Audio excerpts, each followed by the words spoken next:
Bank के पास क्या गई है? लोन लेने के लिए।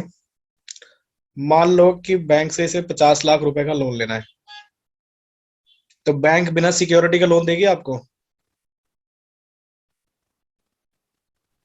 No sir.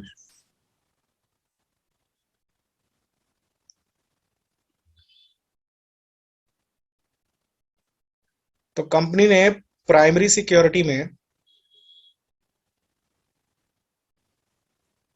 मान लो कि बिल्डिंग रख दी, बिल्डिंग ऑफ कंपनी को मोर्टगेज कर दिया।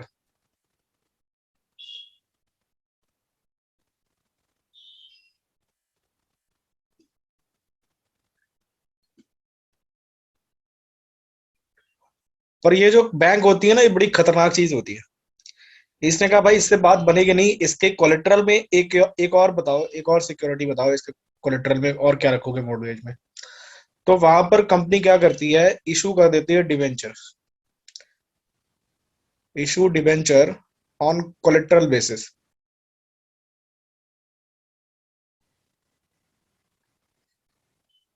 सिक्योरिटी बेसिस, प्राइमरी सिक्योरिटी के साथ एक इशू किया जाता है डिवेंचर्स। अब इसका मतलब क्या हुआ सर, अगर हम डिवेंचर्स ही इशू कर सकते थे तो फिर हमें लोन लेने की क्या जरूरत थी बैंक से? है ना? अगर हम इस कैपेसिटी में होते कि हम डिवेंचर इशू कर दे तो हमें बैंक से लोन लेने की क्या जरूरत थी? तो ये जो डिवेंचर है, ये हमने इशू नहीं किया है, बस हमने कोलेटरल सिक्योरिटी पर एक प्रॉमिस किया हुआ है। ये क्या है? एक प्रॉमिस है कि अगर कंपनी फेल हो जाती है लोन देने के लिए तो जो लोन है वो किस में कन्वर्ट हो जाएगा? डिवेंचर्स में। बात समझ में आई? कंपनी ने यहां पर सिर्फ इतना प्रॉमिस किया है कि जो भी लोन लिया है कंपनी ने, वो लोन का जो अमाउंट है, if company fails to pay, fails to repay loan on maturity,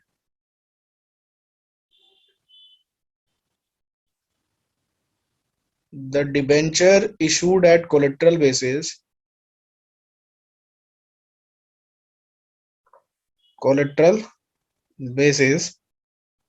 come into existence। समझ गए? और अगर नहीं हुआ, कंपनी ने टाइम पे रीपे कर दिया, तो उसी के साथ क्या हो जाएगा? आपके कोलेटरल बेसिस की सिक्योरिटीज खत्म हो जाएगी। समझ गए? तो इन एनी केस अगर कंपनी फेल हो जाती है तो उसे क्या करना पड़ेगा बेटे? डिबेंचर्स इशू करने पड़ेंगे। क्लियर है? बोलो। Collateral yes sir. Security basis समझ में आ गया? रिकॉर्डिंग तो हम समझ लेंगे।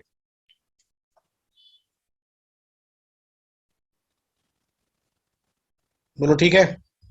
चलो जल्दी से इसकी अकाउंटिंग ट्रीटमेंट भी पढ़ लेते हैं। तो इसकी अकाउंटिंग ट्रीटमेंट बेसिकली दो तरह के से होती है। एक पहला होता है बेटे विदाउट ओपनिंग डिवेंचर अकाउंट, बिना डिवेंचर अकाउंट खोले। इसमें हम बनाएंगे बैलेंस शीट, और बैलेंस शीट में जैसा आप जानते हो पहले लिखते हैं हम इक्विटी एंड लाइबिलिटी। क्या लिखते हैं? Equity and liabilities. इसमें भी पहला लिख लेंगे नॉन करंट लाइबिलिटी, और नॉन करंट लाइबिलिटी में long term borrowings. A, long term borrowings point one हो जाएगा, और लॉन्ग टर्म बोरोइंग्स को बाहर दिखा दो। अब चले जाओ नोट टू अकाउंट में। नोट में हम बनाएंगे बेटा लॉन्ग टर्म बोरोइंग्स का नोट,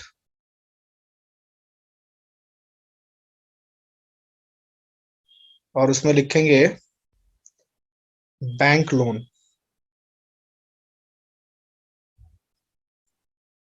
और एक सिर्फ नोट डालना है, सिक्योर्ड विद परसेंटेज डिवेंचर्स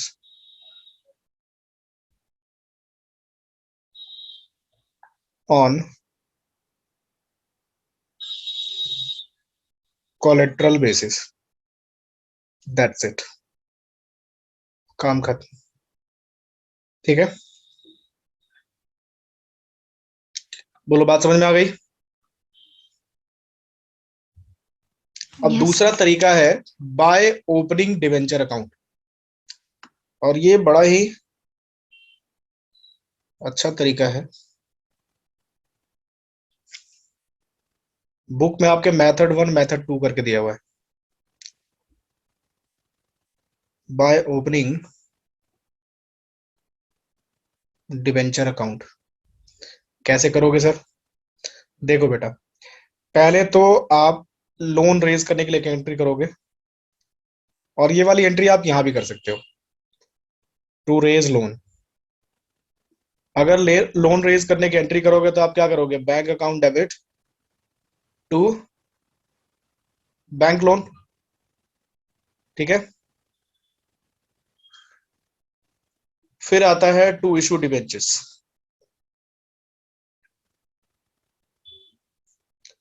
इसमें हम एंट्री करेंगे डिबेंचर सस्पेंस टू डिबेंचर्स,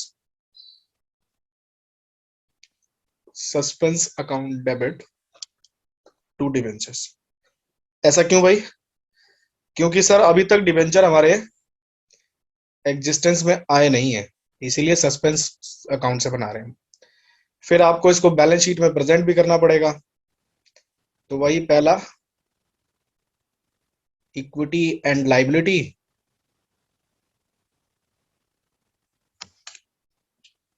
और इक्विटी एंड लाइबिलिटी में फर्स्ट आइटम क्या होता है बताओ? वैसे तो होता है शेयर होल्डर फंड, पर यहां पर हम सिर्फ शेयर होल्डर एक्सट्रैक्ट फंड। बनाएंगे, तो नॉन करंट लाइबिलिटी, और उसमें भी लॉन्ग टर्म बोरोइंग्स।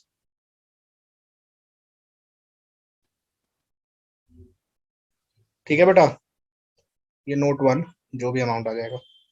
फिर नोट बनाओ लॉन्ग टर्म बोरोइंग्स का, इसमें लिखोगे बैंक लोन, बैंक लोन का जो भी अमाउंट होगा, फिर आप लिखेंगे डिबेंचर्स, जो भी परसेंट डिबेंचर है, और इसमें से लेस कर देंगे बेटे डिबेंचर सस्पेंस, मतलब जितने का डिबेंचर था उतने से डिबेंचर वापस माइनस भी कर दिया। ठीक है बेटा, और ये घटा के जो वैल्यू आएगी टोटल, ये तो जीरो हो जाएगा हमेशा, डिबेंचर सस्पेंस। ठीक है, तो जितना डिबेंचर सस्पेंस में आया उतना ही डिबेंचर में था, तो दोनों माइनस हो गए, वैल्यू हो गई जीरो। बात समझ में आई? तो एग्जैक्ट जो टोटल करके आएगा वही टोटल यहाँ ट्रांसफर होता है। ठीक है,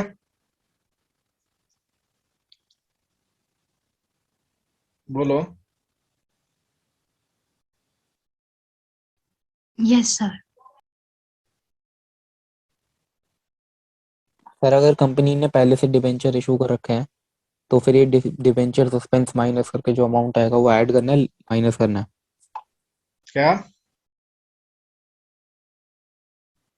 अभी सर एग्जांपल लेते कंपनी ने क्लियर हो जैसे जाएगा। मान लो कि आपने 10 लाख रुपए का लोन लिया, ठीक है, और उसके अगेंस्ट 12 लाख रुपए की कोलेटरल सिक्योरिटी में डिबेंचर इशू कर रखे हैं, तो बैंक लोन में गया 10 लाख, यहाँ 12 लाख में से 12 लाख माइनस हो गए, तो यहाँ बच गया जीरो, तो ये आया 10 लाख टोटल, वही 10 लाख यहाँ ट्रांसफर हो जाएगा। ठीक है,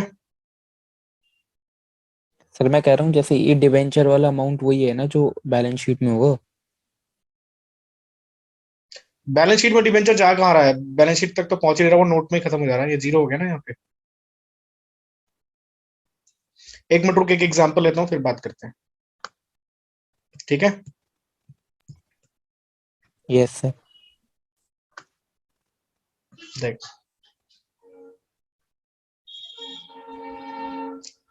x limited raise loan of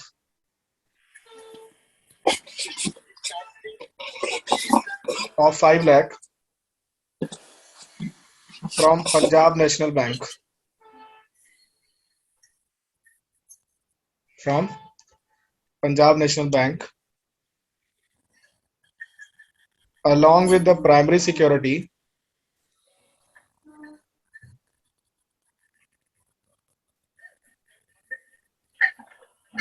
company issued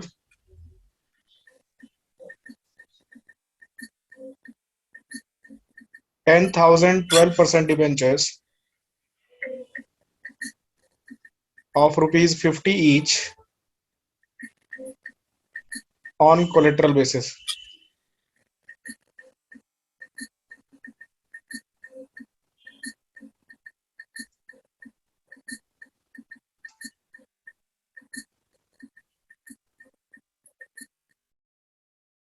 On collateral basis.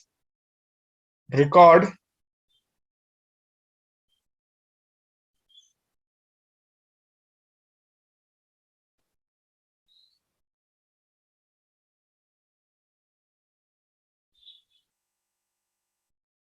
necessary entries. तो पहले विदाउट ओपनिंग में करा दूं। चलो पहले विदाउट ओपनिंग डिबेंचर्स अकाउंट। अब देखो बेटा, अगर आप डिबेंचर अकाउंट ओपन ही नहीं करो तो जनरल एंट्री क्या करोगे? लेकिन क्वेश्चन ने बोला हुआ है कि इस बार आपने लोन रेज किया है।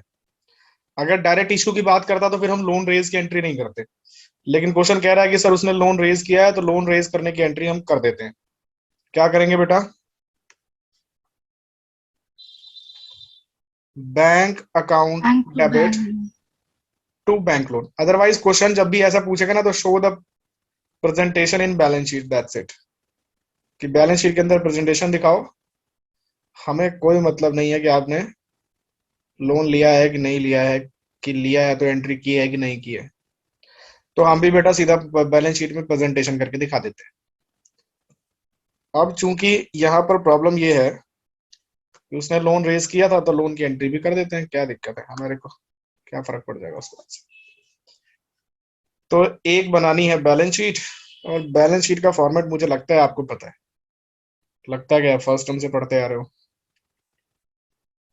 पर्टिकुलर, नोट और अमाउंट। अब इसमें पहला आ गया बेटा इक्विटी एंड लाइबिलिटी। अब शेयर होल्डर फंड है नहीं, और ये बैलेंस शीट एक्सट्रैक्ट ही बनेगी। तो पहला हो गया बेटा नॉन करंट लाइबिलिटीज,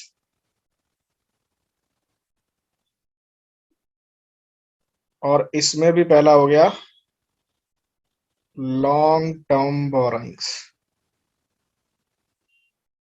और ये लोग हमारा जगह खा गए, तो नोट और अमाउंट को थोड़ा थोड़ा खिसका देते हैं। नोट वन, अमाउंट अभी नोट से लेके आएंगे। तो नोट पे चलो, लॉन्ग टर्म बोरोइंग्स का बनाओ। कितना परसेंट है बेटा? सर परसेंट परसेंट कुछ नहीं, सीधा है बैंक लोन।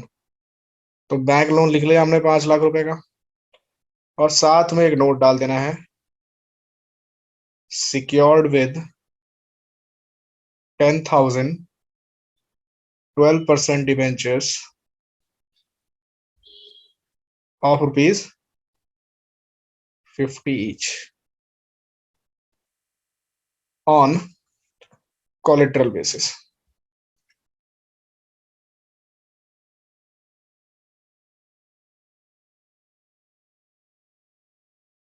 ठीक है,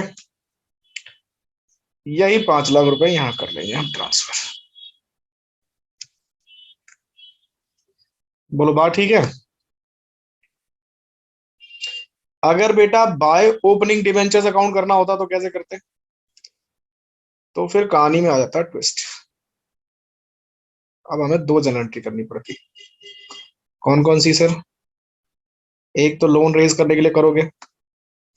कितने का लोन रेज किया आपने? सर 5 लाख रुपयों का। ज्यादा ही डिंग डोंग कर रही है स्क्रीन आज। चलो जी, तो 5 लाख रुपए का लोन लिया है। लोन लेने की एंट्री हम करेंगे बेटा bank account debit to bank loan.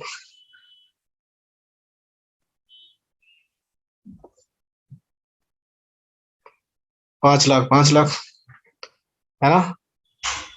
और अगली एंट्री करोगे आप डिबेंचर सस्पेंस टू डिबेंचर्स। कितने परसेंट डिबेंचर्स? Sir 12% debentures. और इशू कितने किए बेटे आप देख लो एक बार। इशू किए हैं आपने 10,000 डिबेंचर्स 50-50 रुपए के। दिख रहा है? तो 10,000 इंटू 50, 5 लाख ही किए हैं। इससे ज्यादा का भी हो सकता था, कोई इशू नहीं है। ठीक है बेटा। और ये है आपका B, by opening debentures account. पर आपका जो डिबेंचर है वो अभी भी एग्जिस्टेंस में नहीं है। एग्जिस्टेंस में तो वो उसने आना है कब? जब हम लोन का अमाउंट रीपे नहीं कर पाएंगे तब। ठीक है बेटा। वो भी कॉन्सेप्ट देखेंगे अभी क्या करना है। तो बाय ओपनिंग डिबेंचर्स अकाउंट। अब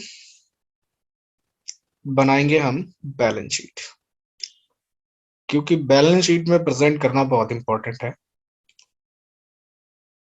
पर्टिकुलर, नोट और अमाउंट। पहला सर इक्विटी एंड लाइबिलिटीज, और ये वाली बैलेंस शीट भी एक्स्ट्रैक्ट ही रहेगी। इसमें भी पहला नॉन करंट लाइबिलिटीज, और उसमें भी पहला नॉन करंट लाइबिलिटी कह लो या लॉन्ग टर्म बोरोइंग्स कह लो, एक ही बात है। ये जाएगा नोट नंबर 1 में। चलो जी अब नोट बना लेते हैं। तो आपने एक लिया बेटे बैंक लोन, कितने का लिया हुआ है सर? 5 लाख रुपए का। दूसरा आप लिखेंगे डिबेंचर्स, कितने हैं? 10,000 इंटू 50, 5 लाख रुपए के। 5 लाख। और इसमें से माइनस कर देंगे डिबेंचर सस्पेंस,